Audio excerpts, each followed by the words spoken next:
Burmese style. And if I could make a suggestion from here, I would suggest maybe two things. Oh yeah, go right ahead. One is you may end up needing that support cushion to support your right knee, but actually the first thing I would suggest you try is to bring your body forward on the cushion so that you're sitting on the front half, front third of the zafu.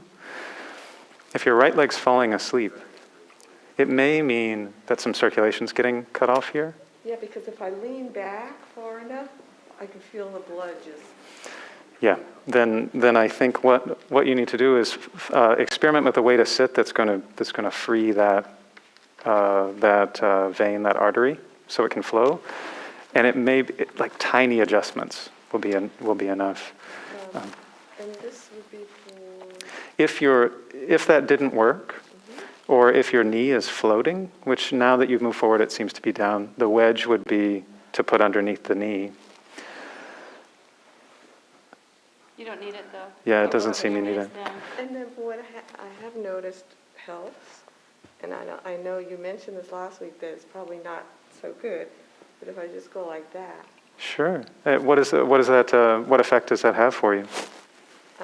My foot doesn't fall asleep. Oh yeah, what you're sitting in now I know is quarter lotus, and that's a great posture if it works for you. Okay. It can be a little hard for folks who are sitting sort of early in their practice. It's hard for me to do now. Because it puts a little extra torque on the knee and on the ankle, or it can. Yeah. One other thing I might suggest, that not a change that you have right here. Do you alternate between which leg is forward between sittings? Yeah, that would be one thing. Okay. Yeah. Thank you so much. You're welcome. You're welcome.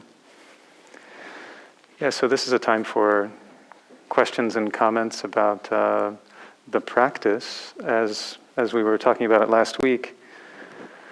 Maybe something you noticed in your meditation on the breathing, maybe something you noticed in the homework of your mindfulness during daily life, or your attention to posture throughout the day.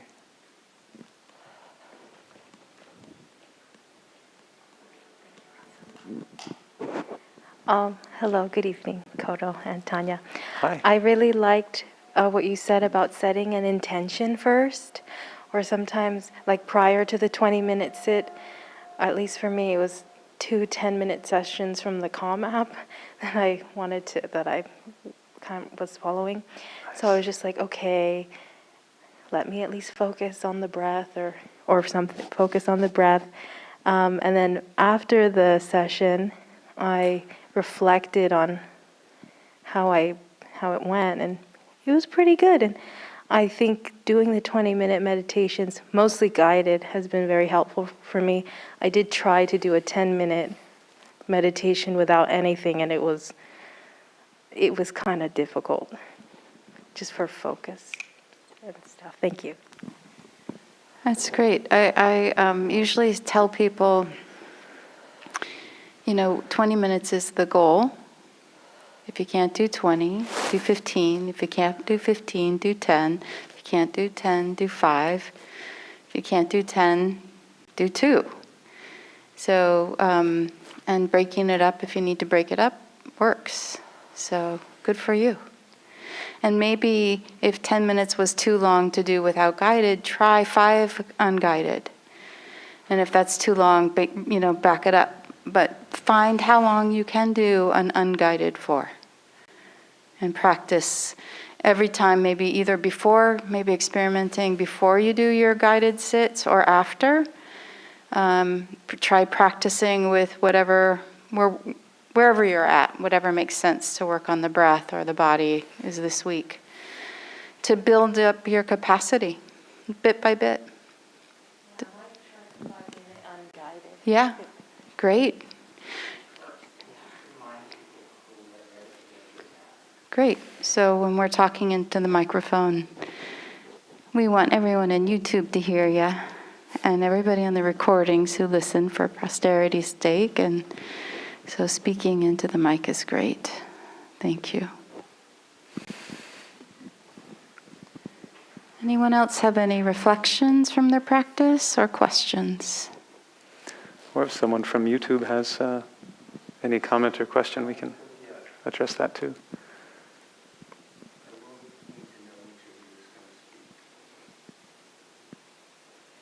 Hi. I wanted to talk about laying down. Like I know you mentioned last week that there was a little bit of time where you practiced laying down.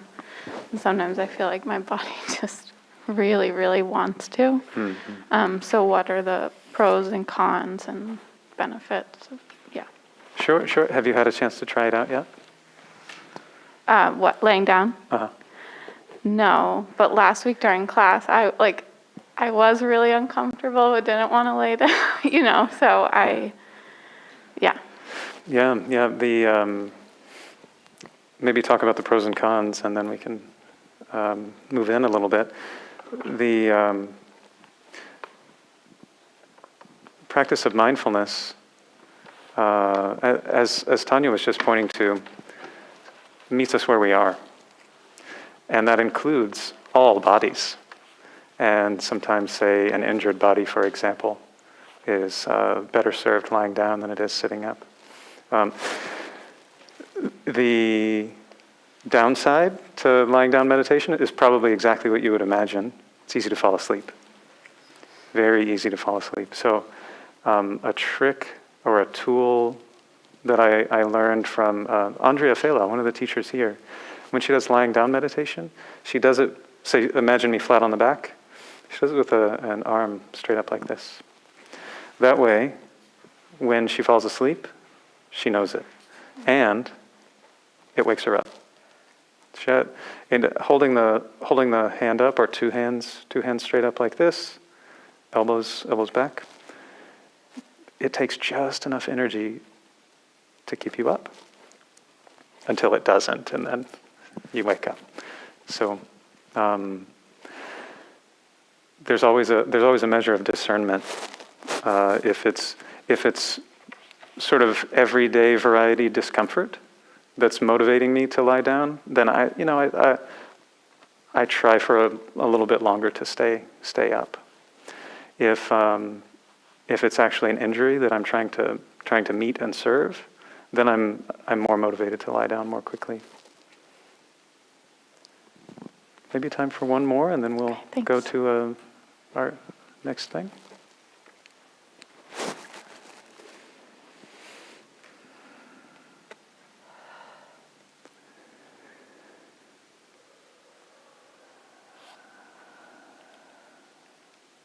I'm just curious if you could just raise your hand if you practiced this week. Fantastic. Fantastic. Nice. Thank you. Nice work. Nice work. Yeah, wonderful to be on the path together. I think now's probably a good time. Move into a little more formally at the beginning of our session here tonight.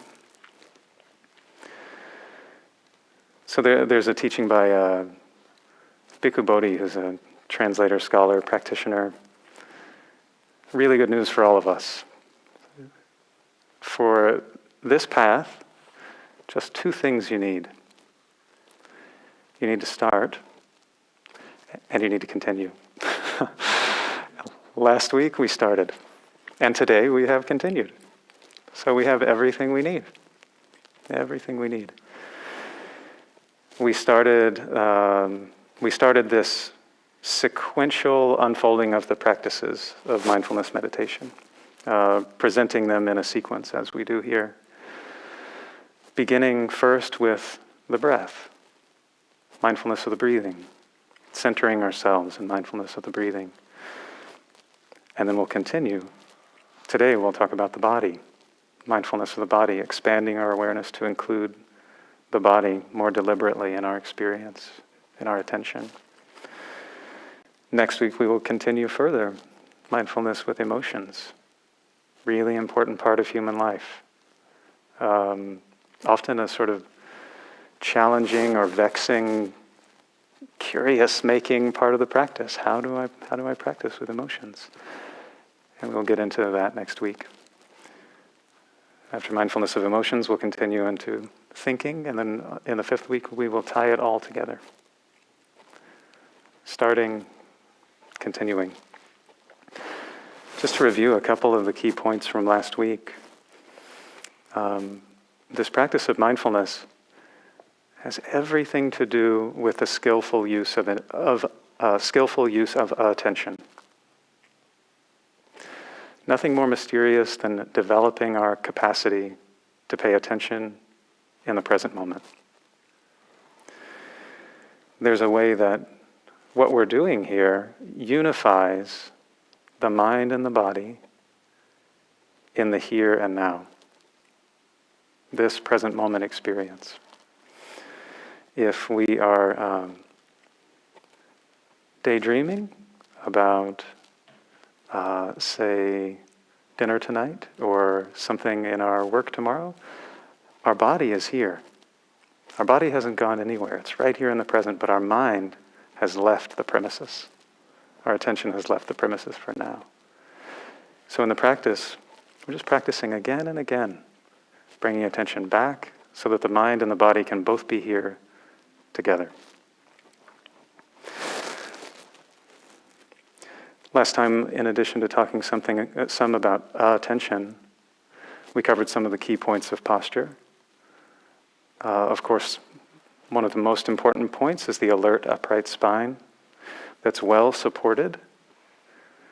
If you're seated either in a chair or on the ground, well supported either by the balance from your seat to your knees, or your seat, and if you're in a chair, down the legs and to your flat feet. If it's okay for your body, sitting with the back free and independent. Long, balanced spine so that the body can relax and loosen around the spine.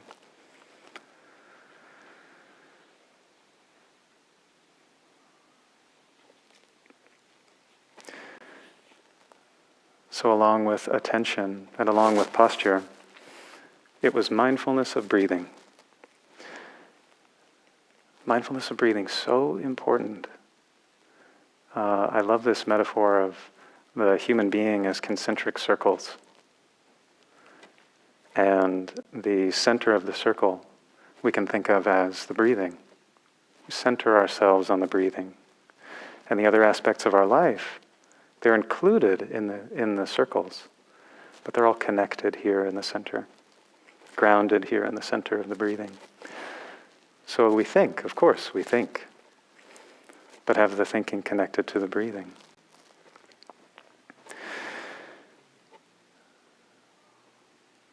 Important distinction we brought up last week was direct experience, this here and now, the felt sense of breathing, for example, as compared to our concept of the breathing, our idea about the breathing, our idea of the breath.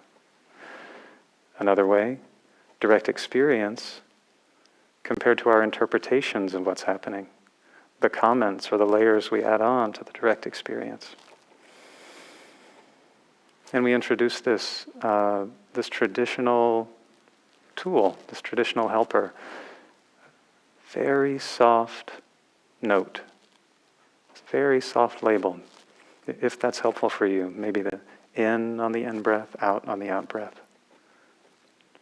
Very soft, just to help keep you here with the body now.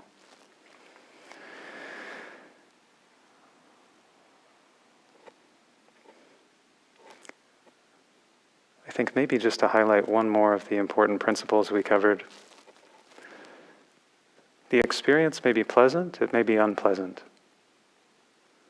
while our attention is directed to the breathing. We may experience this as pleasant or unpleasant. That is not the indication that it's going well or it's not going well. If there's attention enough, if we're attentive enough to notice just what's going on as it's going on, we're doing the practice. We're doing the practice. So, for example, if we're breathing, and say a sensation in our body becomes predominant, It's okay to let go of the breathing and be with that. If we're attentive, we're doing the practice.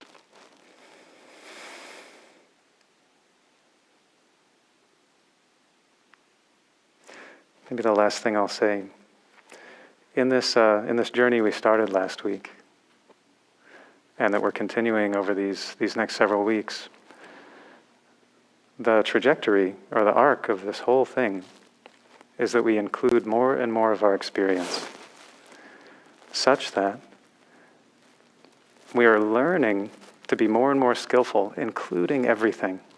Every bit of us gets to show up for mindfulness practice.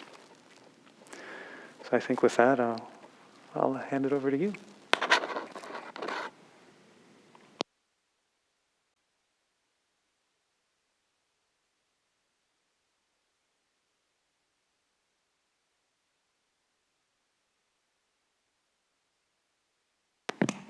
Does anybody have any concerns about my taking my mask off? No? Okay.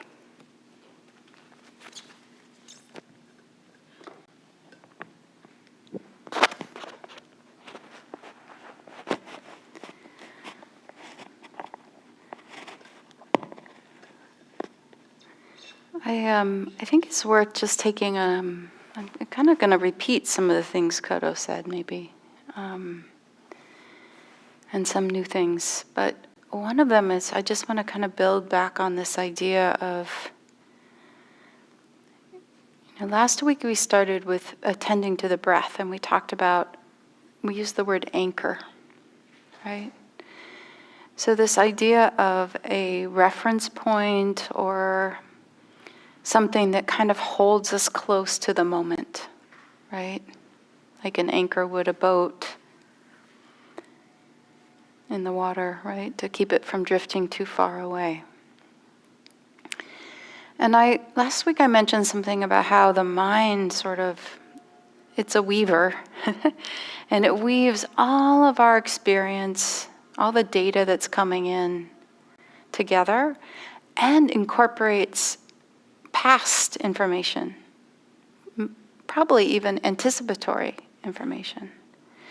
So this weaving brings all of these parts of our experience and creates sort of more what feels like a solidified whole, or how we are seeing things.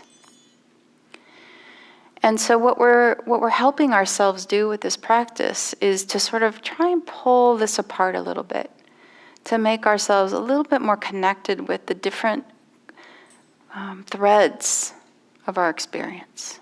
Does that make sense? So tonight, we're adding body. We don't need to stop being aware of breath, right? And the invitation is use your anchor if breath is your anchor. Now, if your breath is not your anchor, right, because it doesn't work for you, because it's triggering, or just there's something else, like sound or the body can be an anchor, good anchors. So start with your anchor, right? When you come into meditation, use that anchor. Put it down, drop it in, get it hooked in there. And then the invitation is to open up to noticing the body. Now, guess what? Do you think that means that the mind is not going to offer thoughts? No. And that its emotions aren't going to come up? No. So there's no expectation that your mind has to stop thinking or your heart has to stop feeling. So I just want to give you permission to have your experience, but to highlight, maybe use that noting practice that we talked about with in, out, like, feeling, emotion, or thought. Just real simple. We're doing this sort of trying to loosening the pieces, right? So we don't need to get in there and get tangled up in the thinking or the emotions. Trying to think about that when you're working with strands of a yarn, right? Like sort of how do you let the pieces relax? They can all be there and they don't have to kind of get caught up together. And if they do, just sort of gently try and give them their own room. So we'll start with the breath, with our anchor, if it's not the breath. And then the invitation is to invite the mind to be interested in what's happening in this body. And one simple way is the whole body's breathing, really. We can just start to kind of expand the awareness of the breath. Start to notice it in many ways that maybe we don't usually notice it. You usually notice it more in this center area.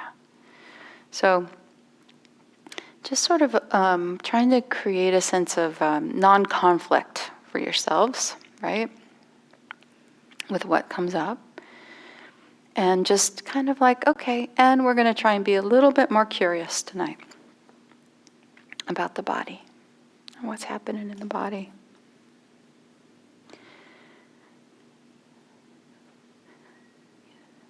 So, as Kodo said, the body is not thinking and ruminating. He didn't use those words, but essentially the body's in the present moment, right? It's here. It's always here. It's always in the present moment. It's our thoughts about the body that aren't, right? It's our memories or our wishes or our fears. But the body itself is such a present moment anchor, such a present moment gift.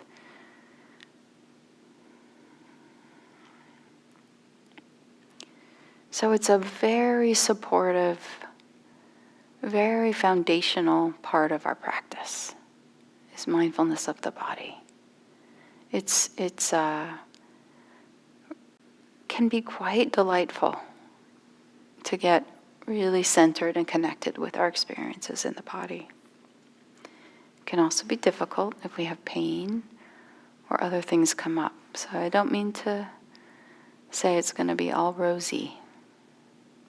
But even connecting with what's difficult, there can be a beautiful connection to the present moment, right? If we have pain, sometimes it still can help us stay here in a way that feels very wholesome, nourishing, even like a break from the mental activity.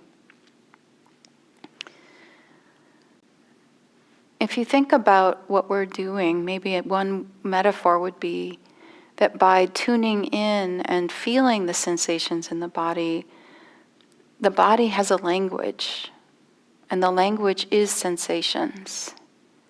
And by tuning in and feeling, we're listening. The way of listening to the body is to feel the sensations.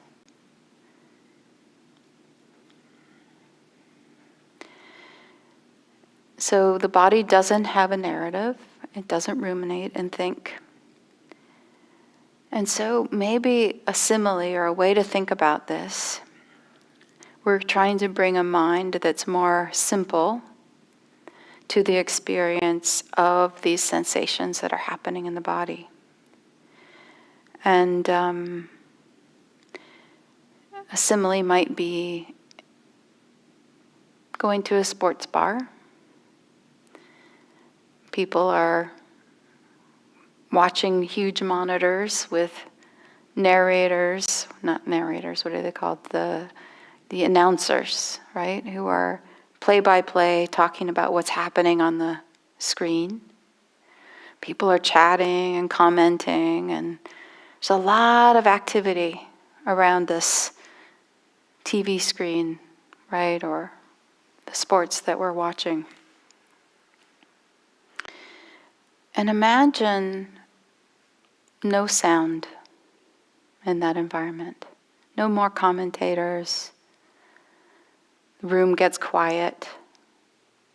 And just watching the game unfold without all the commentaries, without the stories about the players or comments about how great this was or how unfortunate that was. Just seeing the motion. In a way, this is what we're working to try and experience, is to be with our body and what's happening in our body without all the mental comments, all the interpretations, all the judgments, all the liking, all the not liking.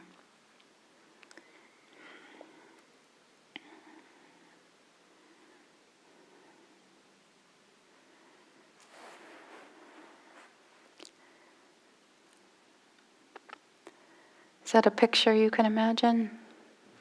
Yeah. My voice is a little soft. I think I start to put people in a little bit of a meditative space when I'm just talking, yeah? So it's great. I'll try and just keep going with it. We'll move into the guided meditation shortly.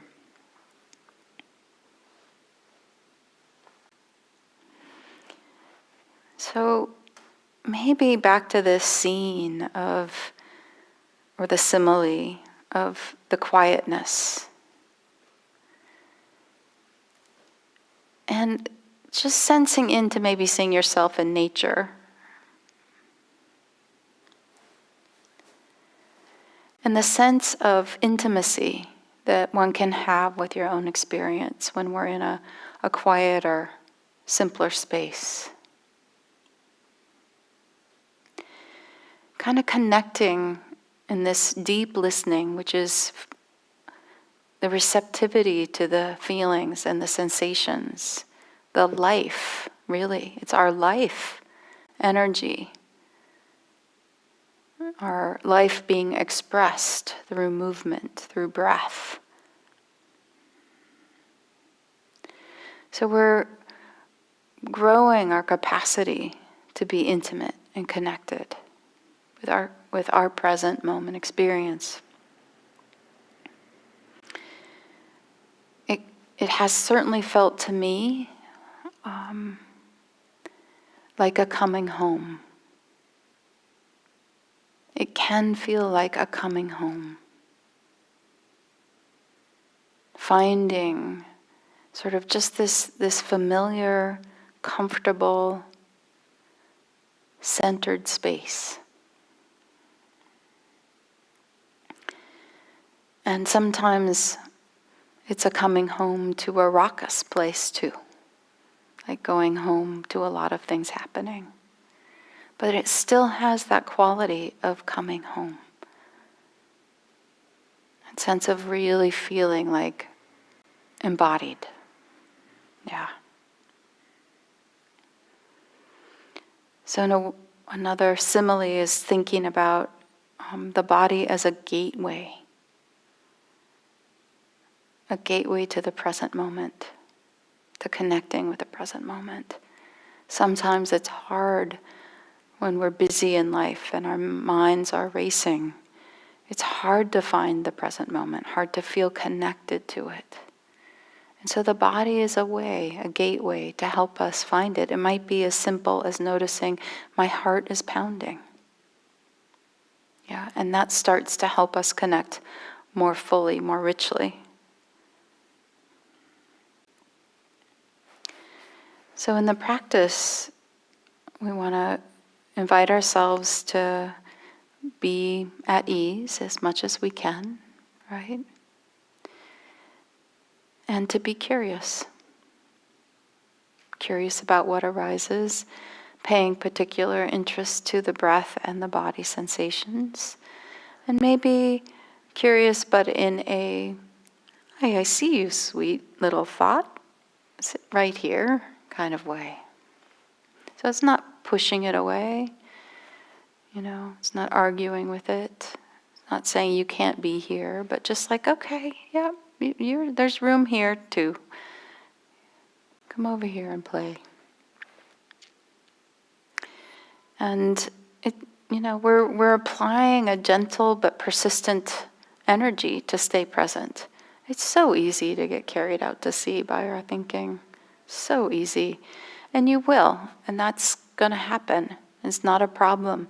The moment you recognize it, you're already back. So there's nothing to do but notice that you're back. That's it. Oh, I'm right here again.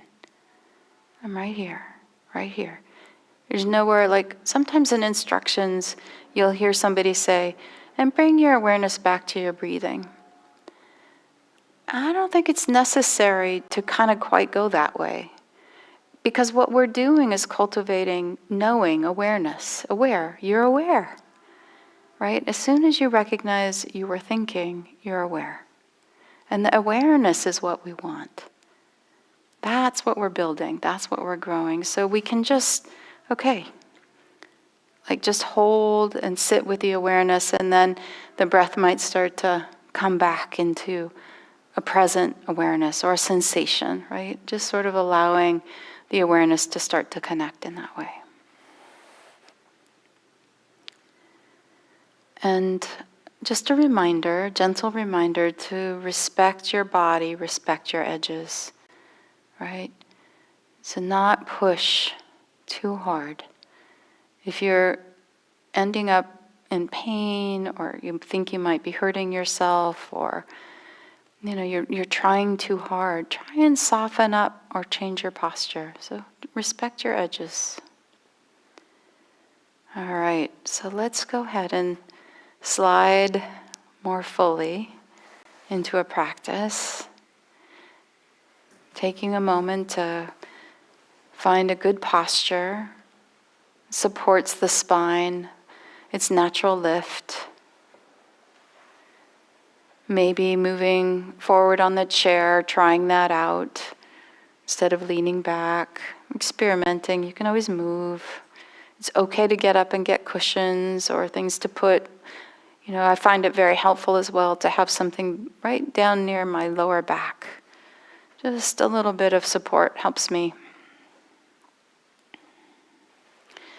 And so then just sort of see, actually I have a preference, my personal preference is to lift my shoulders up toward the ears, kind of squeezing the ears, and then rolling the shoulder blades back toward each other, and really the elbows, squeezing open, squeezing together the elbows, right? And it opens the front chest. And then driving the shoulders and elbows down the side.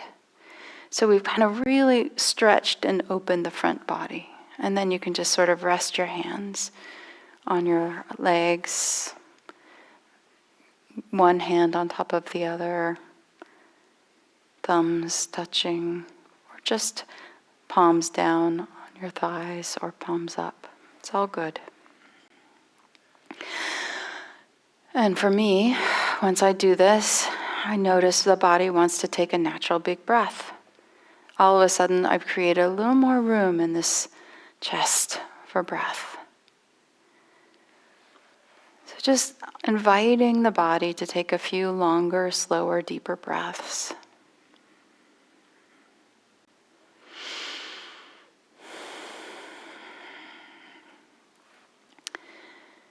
And another image for me is, as I'm doing this, as I'm taking these deeper breaths, my eyes tend to naturally want to close.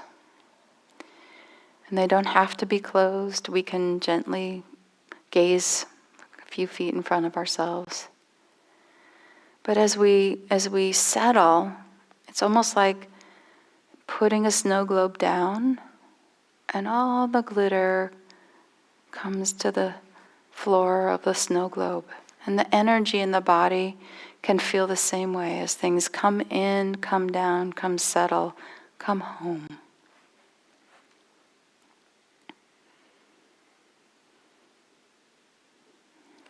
And then there can be more room for the breath, this anchor, or whatever your anchor is. And I'm going to just say one thing here, which is everything I'm offering is an invitation. You are welcome to change the language I offer so that it feels more comfortable for you in any way. You are welcome to disregard something I say. This is part of also respecting your edges and knowing and tuning into what's happening inside of yourself. There is no reason to deny your own truth, deny your needs. I offer guidance and you follow in a way that works for you. So feeling into this experience here, breathing here.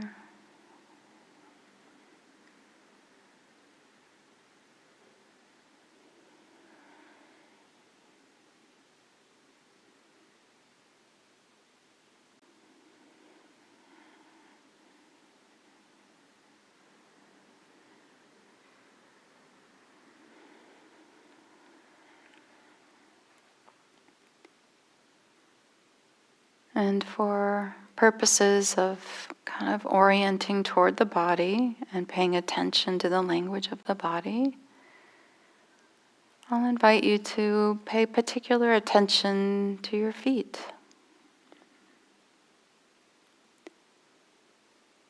And maybe getting a sense of the whole foot.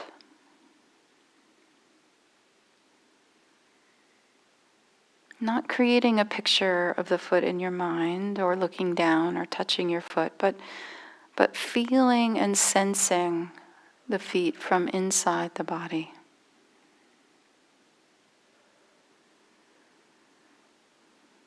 So we're not the commentators in the sports game evaluating the feet, but just in that simple way, feeling feet, these feet, and this moment.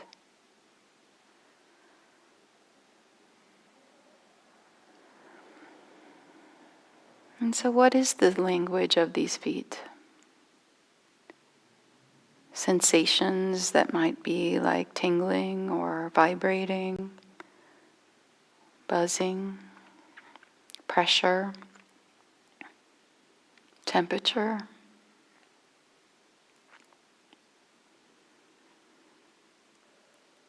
You may notice that there's parts of your feet that are cool and other parts that are warm.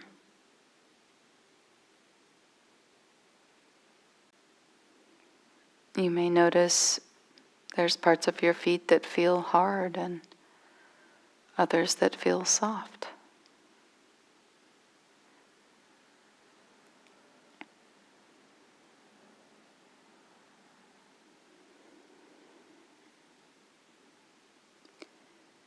Just holding awareness of the feet in a kind and gentle way.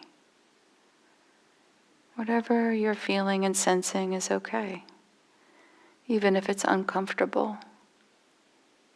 Maybe just saying it's okay.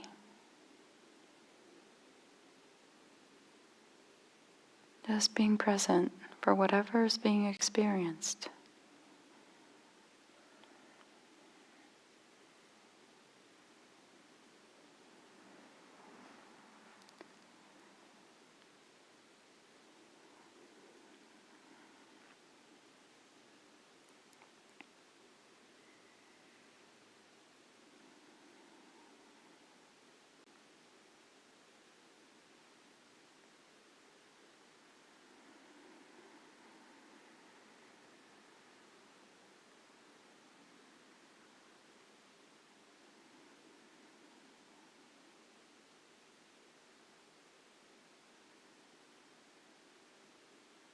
By being with our feet in this way, we can see how it's possible to explore other areas of our body.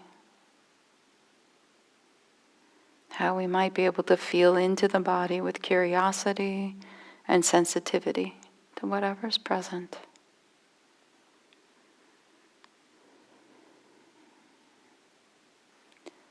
So from here you can let go of attending to your feet and just allow your awareness to go back to whatever is prominent for you, the breath or the sensations. Maybe noting, thinking, or emotion, just kind of getting clear.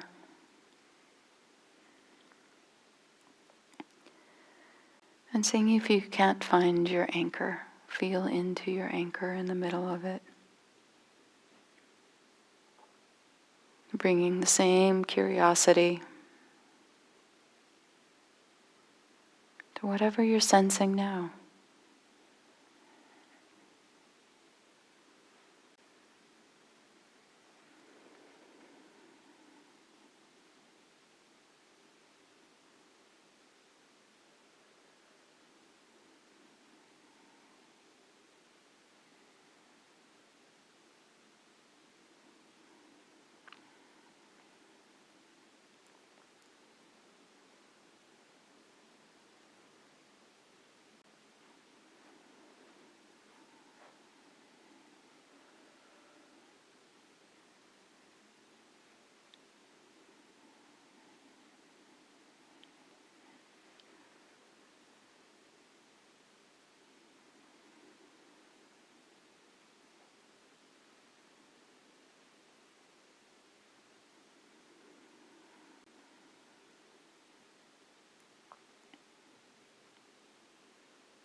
Breathing in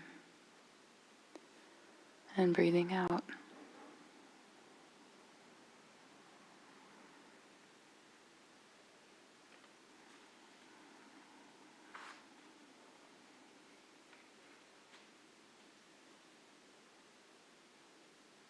Maybe noticing a cool breeze on the skin.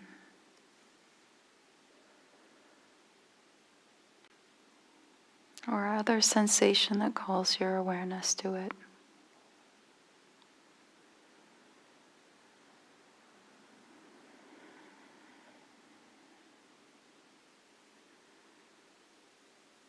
Inviting a sense of ease, of intimacy and connection. Just this. Just here. The body is a gateway to the present moment. Feeling the sensations is a way of listening deeply to our experience.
And just for fun, as we come to the end, when I play the bell, see if you can feel the sound in your body.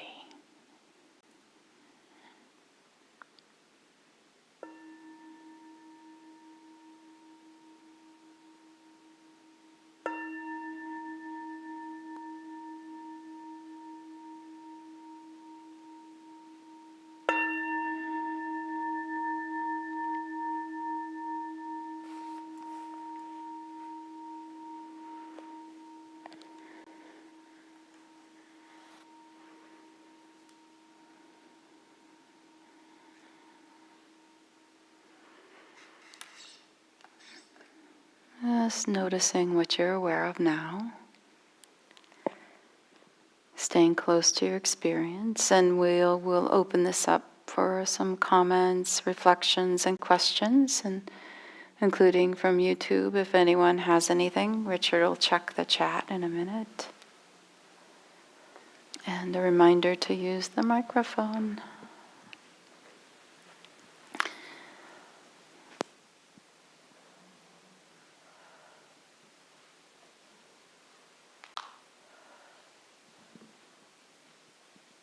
So is anyone willing to share anything about your experience?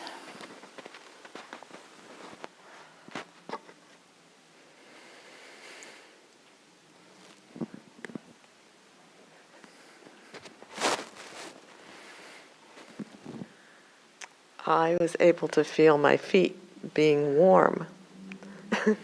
And I'd never been able to actually get in touch with a particular body part, but somehow the way you explained it, I was able to feel it from the inside. And I always have cold feet, so it was very interesting to have warm feet. Maybe your feet liked being felt.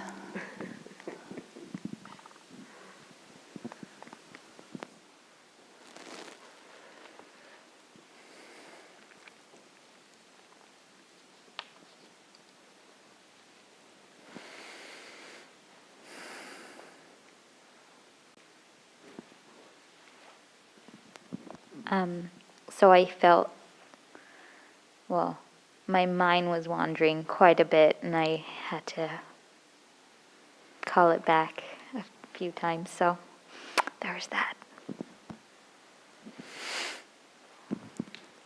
Thank you. How was that for you? If I may ask. My wandering mind? Yeah, and the process you described of... Right. I try to just use one word like wandering or daydreaming, and then bring focus back to my breath or to feel different parts of my body, just kind of going through the whole system. So, little distracting, but overall good. We're doing the practice. Trying. Yes? Now that you mention the thought process that you noticed, I also remember how I also have a running narrative of what I'm thinking about.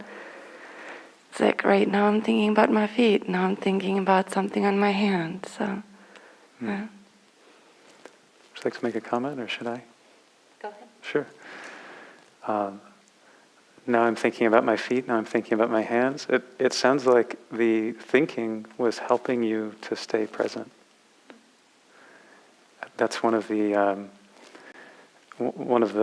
bits of logic behind using a note, is that we're noting what the attention comes into contact with. It's using a thought to keep us here.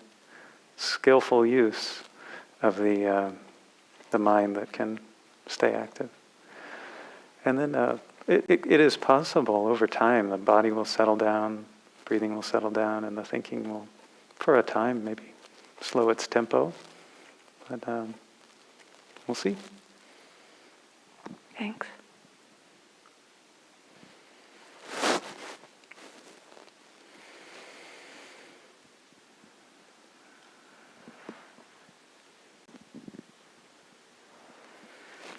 I had what I thought was a very cool experience in that you had mentioned trying to move away from your mind's map of what you think your body looks like, and I sort of like felt into like some like neck and shoulder pain that I have, and I was just like, I wonder like what this feels like from the inside, and like it was so different than the like shape of like anything. It was like sort of weird and like felt like almost like symbolic, like if that makes sense. Yeah.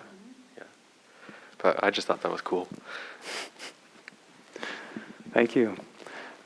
That's going to be, we're going to touch more on that shortly when we talk about pain, but isn't it fascinating how the sensations we're presenting, maybe in a shape or a form or a texture or something, it was different than your idea of the neck and shoulders. Yeah, thank you for that observation.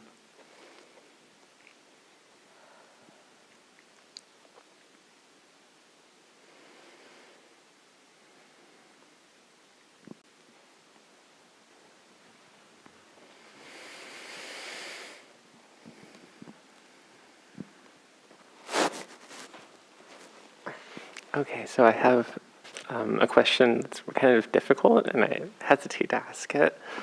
But so I have a rare pain, and maybe we'll talk about it when we talk about pain. But I have a rare pain disorder where if I focus on it, it becomes a feedback loop and gets magnified. So if maybe in our pain discussion, if you have any ideas about how to break a feedback loop of pain perception. I don't know. It's a difficult one, so it's a big question. So It is. I think we would be really well served. Why don't we spend a few minutes together at the end of the session? Okay. But something I can say now is, and I'll talk. I'm actually going to say exactly this. The experience of pain, as you all know, is like it's composed both of nerve information and the recognition up here, or recognition where the recognition happens. Yes. Oh, this is danger. Yes. And there's a way that it sort of gets stuck. It can get stuck in itself. When I was working with this injury, there came a time where I ended up actually talking with my pain and saying something like, oh, thank you for the information. I'm safe. You've done your work. And we're safe here now.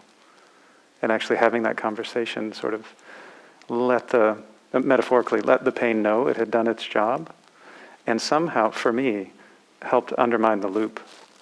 But we can connect more. No, yeah. Thank you for reminding me that, because that's exactly what my pain psychologist says, or two different pain psychologists. So, yeah. I don't know why it didn't occur. So. Yeah, maybe one last thing about that. I realized I went straight to process, and the first thing is like, that's really difficult. I'm recognizing it. It can be really challenging to work with consistent pain. So, thank you for the practice you're doing.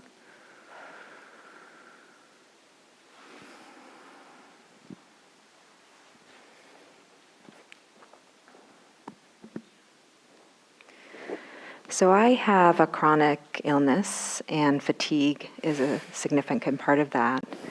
So I actually dozed off during that meditation, and I noticed that I did that earlier in the week as well when it was later in the day. And so I'm not sure sort of how to work with that, knowing that that's probably going to be a challenge for me. So any just comments or thoughts you have about that would be great. Maybe I'll just say something and then you can pick up and take off on the next part. Sure. But, maybe you're just learning the rhythms of your body, right? So something to learn, to know about yourself. And maybe it's perfect to fall asleep a little bit in the evening because you're tired. So just to not make it a problem, to have it be information. Maybe have it help inform you about when you practice, and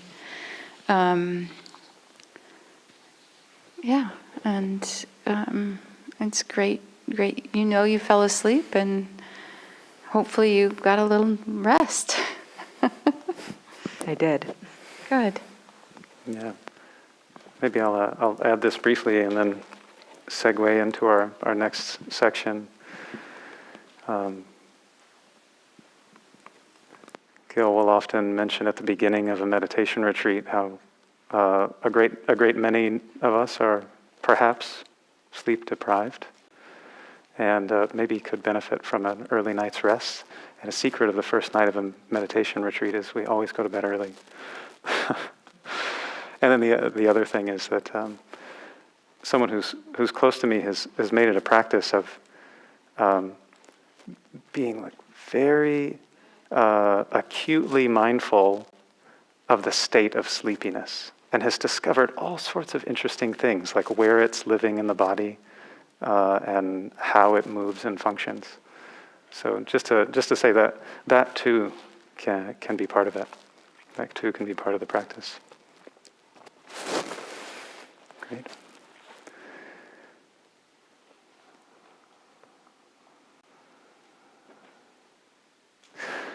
While we were doing the guided meditation, I was really taken by this image of the anchor.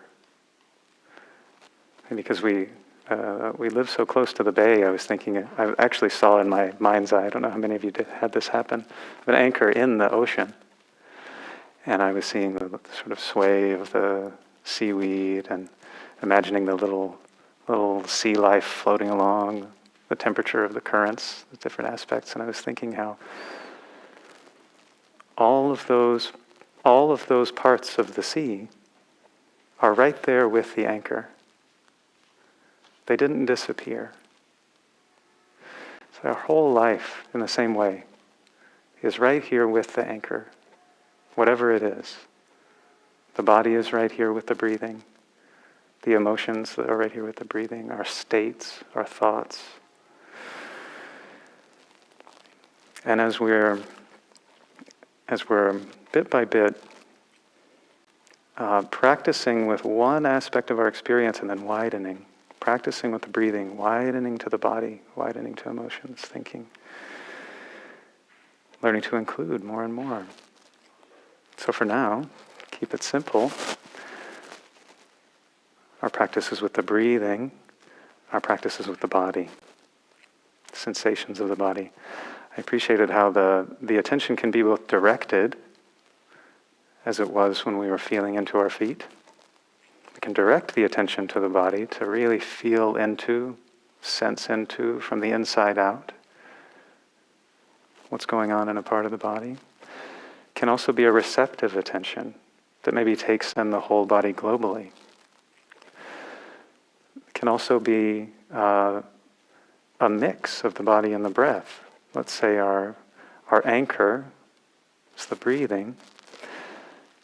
Say there's a sensation that arises in the body that's calling awareness. It's more compelling. That becomes predominant. Letting go of the breathing, attending to that sensation while it lasts, while it's compelling. And then when that fades, going back to the anchor. The movement from object to object, not a problem. Attending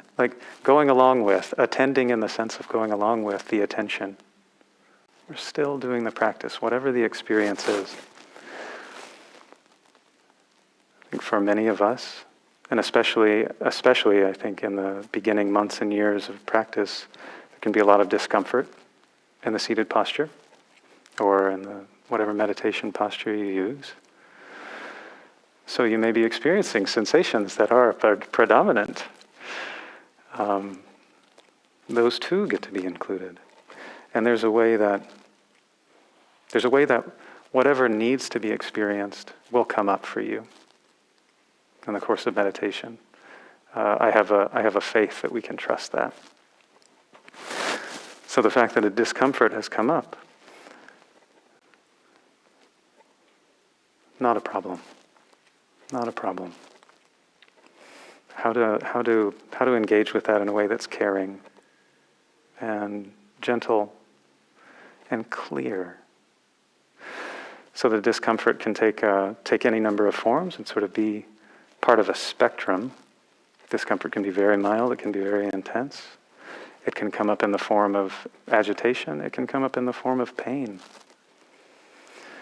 This pain is a very, very interesting part of practice.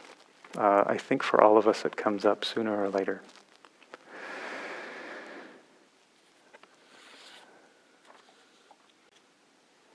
So I appreciate something Tanya said earlier, to respect your edges. We're going to talk about practicing with pain, and very important to emphasize this for me. Respect your edges, stay in your choice. Choose how much you're going to practice with pain for now. There's a time and a place for a sort of strong determination with pain that can be a good teacher. And there's a time and a place for being very gentle. So then you'll have to discern.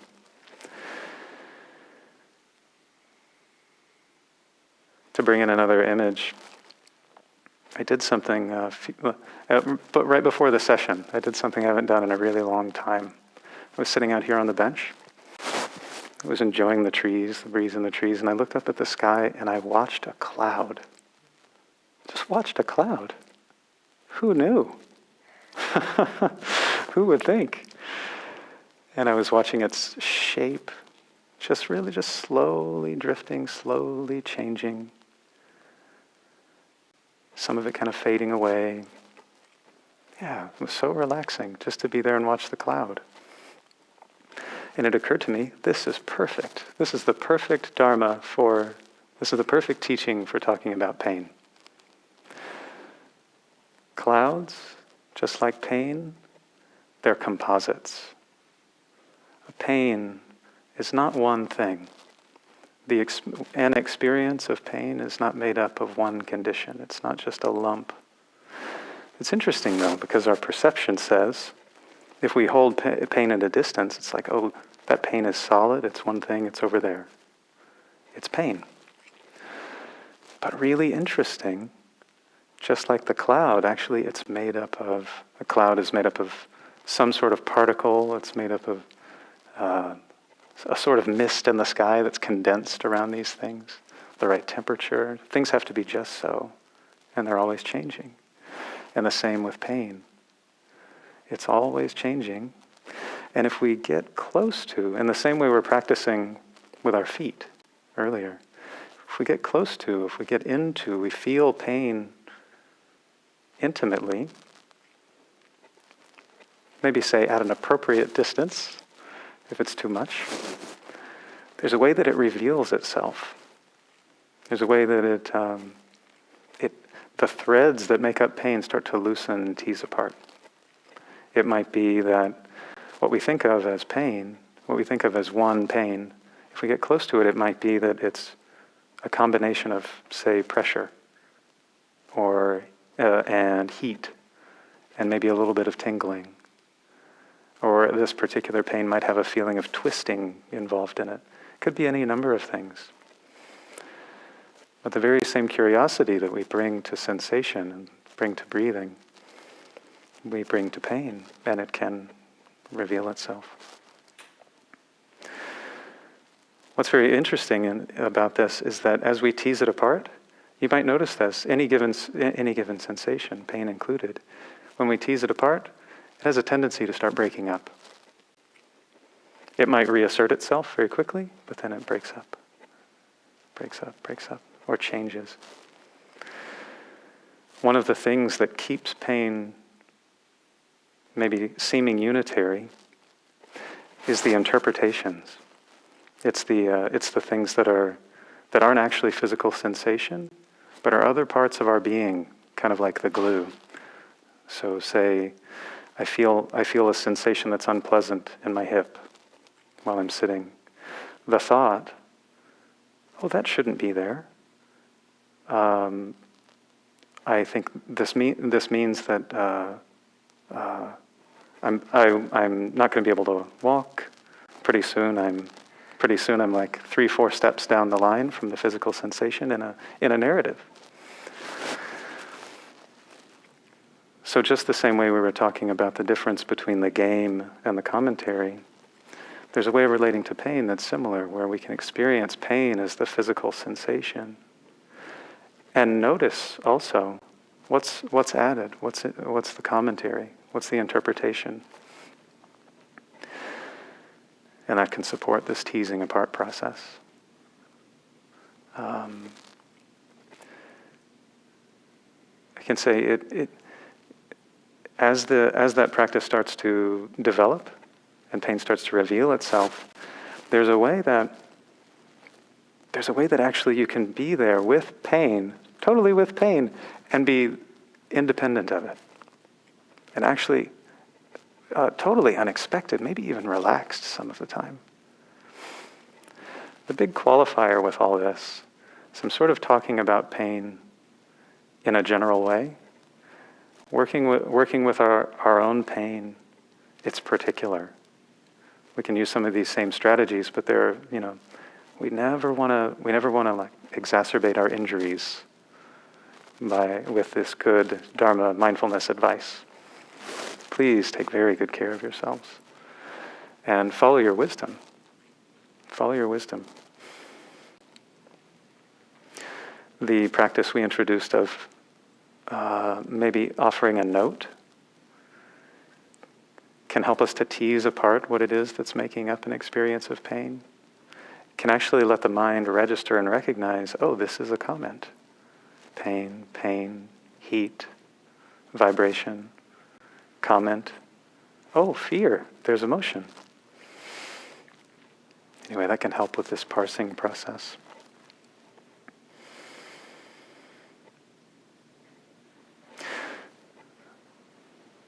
So in the practice that includes our whole life, this whole spectrum of discomfort will very likely begin to show itself and can be a rich field in which we discover more and more about freedom of attention and awareness. It's not all pain, of course. We have great pleasures in meditation that can come forward, an independence of awareness and attention. One aspect of experience I want to note before we go into a guided meditation is, say the body is in some level of discomfort, and you've discerned that, oh, this, for now, for me, for now, this is too much. This is too much. Moving is an option, a good one. Tuning into something neutral is a good option. I've also heard tuning into sounds. Tuning into sounds. If the body for now is too much, opening up to mindfulness of sounds. And we'll explore mindfulness of sounds a little bit in this guided meditation. So why don't we find our way back to our meditation posture.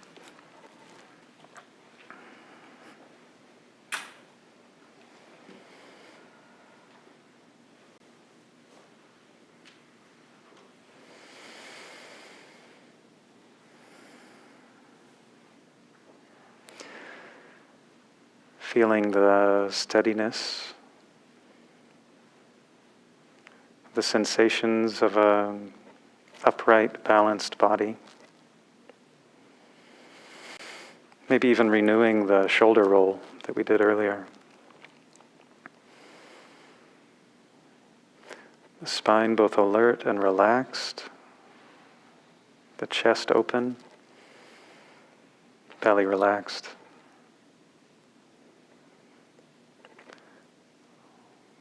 Can lengthen,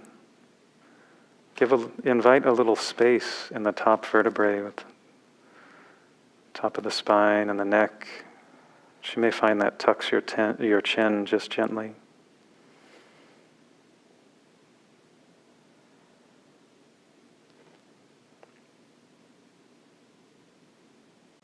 Greeting the body, your companion for life.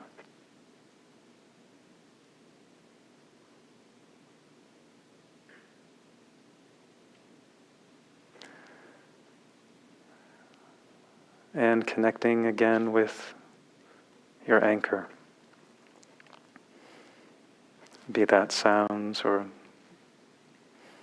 awareness of the whole body or the breathing.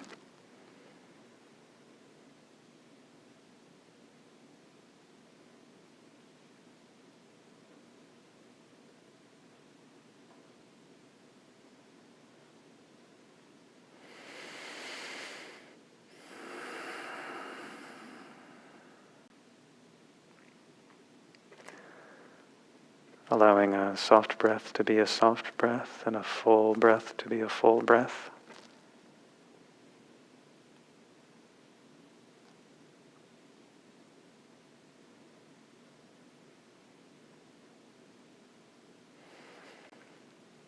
Just enough energy to sustain contact and curiosity.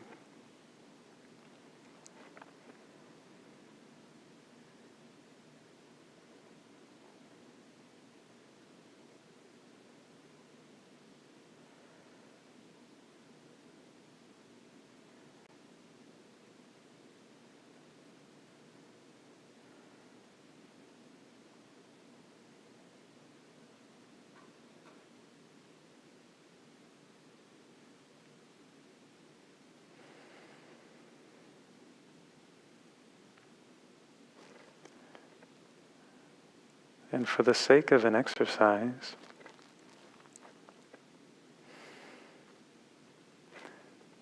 letting go for now of effort to stay with the anchor,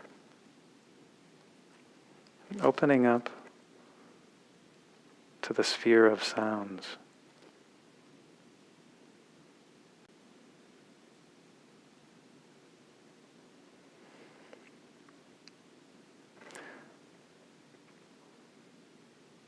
In a wide, receptive way.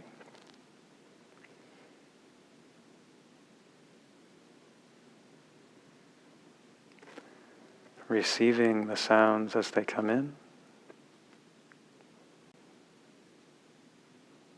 and letting them pass right through.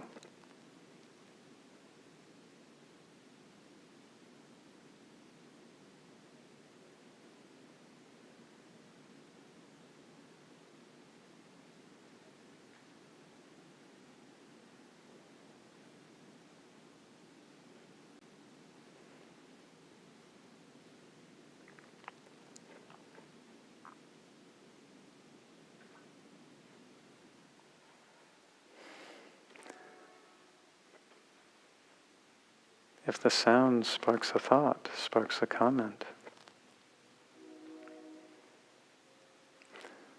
to parse, to discern, to tease apart. The sound, just the sound. Comment, just the comment.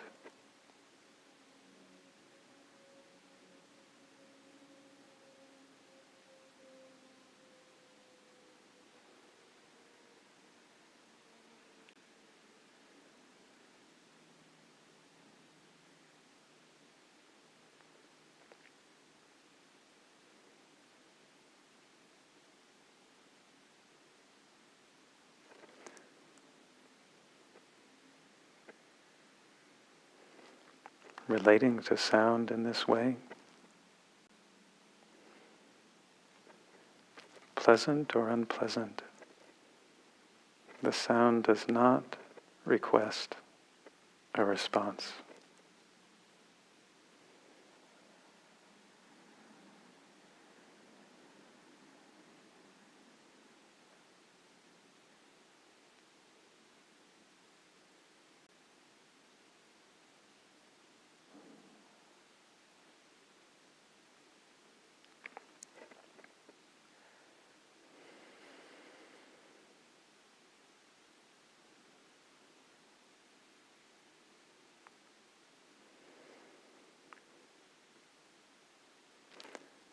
Pleasant sound is just pleasant sound, passing right through.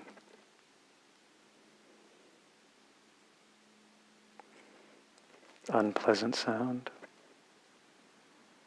is unpleasant sound, passing right through.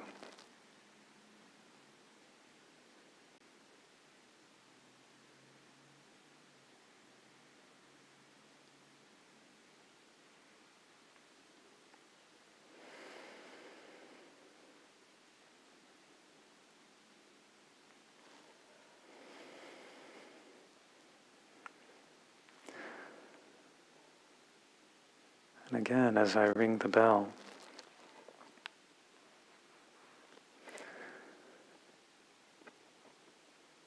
Can you listen with the whole body?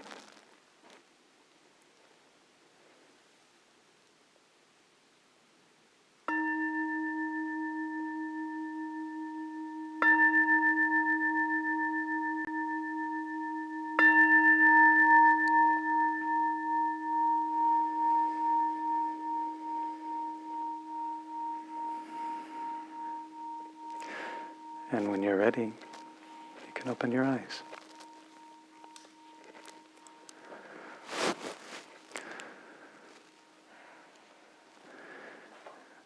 As we transition into a few last minutes of Q&A, given our conversation of sound and commentary and pleasant and unpleasant today, I came across the perfect quote from the founder of Zen Center, Suzuki Roshi. You may have heard this before. It's his teaching on sound versus noise. And I think he was a Tassajara. He says, when we hear the bird, actually, I'm not listening to the bird. And then very cute, he goes, peep, peep, peep. He says, when you are reading something, you may think, the blue jay is on my roof, but their voice is not so good. When you think in that way, that's noise. And then he says the most important thing. When you're not disturbed by the blue jay will come right into your heart. When you're not disturbed, blue jay will come right into your heart. So maybe you have something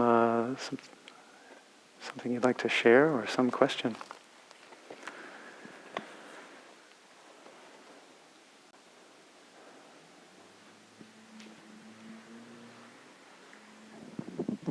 I think for the second half of that meditation, where I actually tried sitting on the floor for the first time, I tried not to be so disturbed by feeling uncomfortable.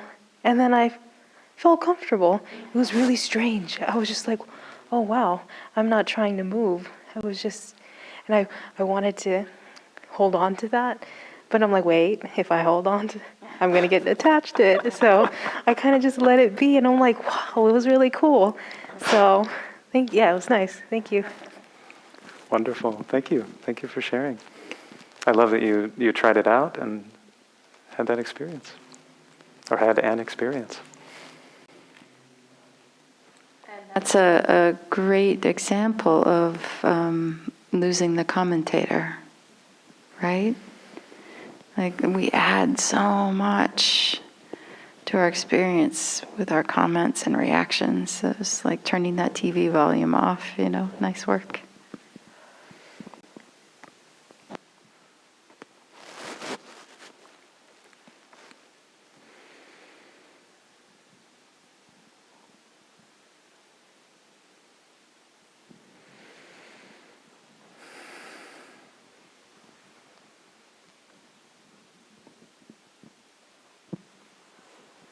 I paused to give people time to ask questions, and now I'll go ahead. But okay, so that really helped. The visualization with the pain. This is Holly again. The visualization that you mentioned, Kodo, of letting the sound pass through you and being expansive, like having an expansive perception. So it was like I gave space to my body and became like the size of the entire soundscape. And I think Gil has talked about imagining yourself as more space if you have a lot of thoughts bouncing around like ping pong balls. Nice. And it did the same, I think it did the same thing as with the pain signals or the pain whatever, pain ruminations. Mm-hmm. It gave them space and also provided a little distraction while still maintaining that anchor of mindfulness in the breath or the body. So, yeah, that seems like a pretty good antidote. Happy to hear it. So it sounds like during the meditation on sounds, it opened up your perception of space to be broader, and that gave more room for the pain signals to have some space around them or inside them, or Yes, yeah. Instead of being focused in one area, kind of like you mentioned earlier. It wasn't so much pulling them apart, it was just giving a ton of space to a Great. concentrated location. Wonderful, wonderful. Thank you.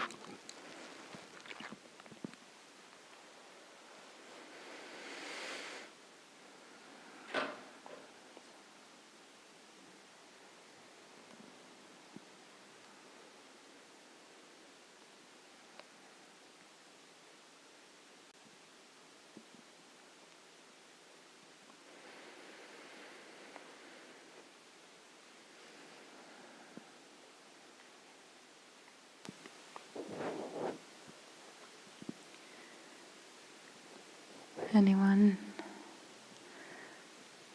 Okay, great.